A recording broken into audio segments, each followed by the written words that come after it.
पूर्वी भाऊबंदकी नाटक गाजलं आणि आता मनोमिलन नाटकाचं प्रमोशन सुरू आहे असा टोला उपमुख्यमंत्री एकनाथ शिंदेंनी ठाकरे बंधूंना लगावलाय। तर भाऊबंदकीचा संदेश मिंद्यांना अस्वस्थ करतोय असं प्रत्युत्तर यावर संजय राऊतांनी दिलंय। शिवाय शिवसेनेचं यश पाहून काहींच्या सारखं पोटात दुखतंय असं एकनाथ शिंदे म्हणाले। तर आम्ही ठणठणीत गद्दार नरकासुरांना जनता चिरडून टाकेल असं प्रत्युत्तर शिंदेंना राऊतांनी दिलं। भाऊबंदकी नाटक खूप गाजलं होतं।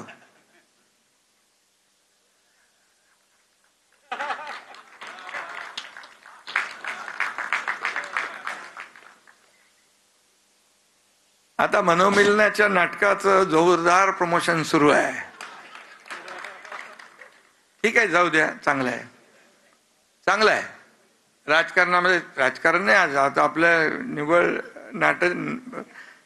नाट्य मंदिराचं कार्यक्रम आहे। एकनाथ शिंदेंचं वाचन वाढलेलं दिसतंय, त्यांना मराठी वाचता येतं असं दिसतंय। त्यांना जाऊन माझा प्रश्न विचारा आत्ता लगेच, भाऊबंदकी नाटकाचे लेखक कोण आहेत? भाऊबंदकीचा जो संदेश आहे तो संदेश त्या मिंद्यांना अस्वस्थ करतोय।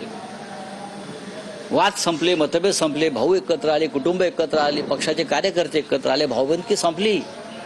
आता या राज्यावरती एकीचा सूर्य उगवला, महाराष्ट्रावर शिवशाहीचा सूर्य उगवतोय।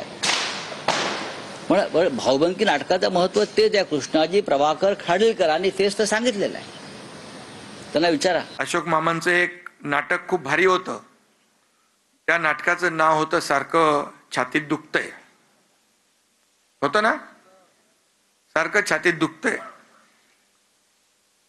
मामांना मी सांगू इच्छितो, शिवसेनेचं यश पाहून काही लोकांच्या सारखं पोटात दुखतंय,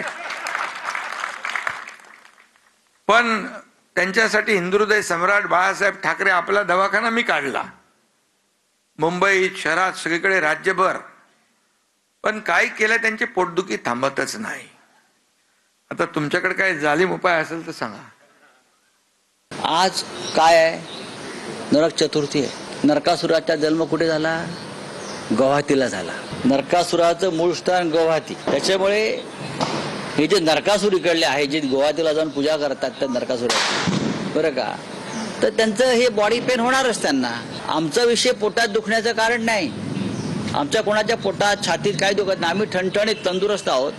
पण आज त्यांची जयंती आहे सुराची, आज एकनाथ शिंदेची जयंती आहे।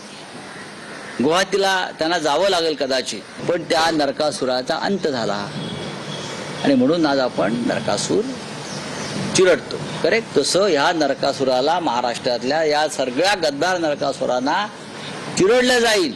जनता या राज्याची पायाखाली चिरडून टाकेल।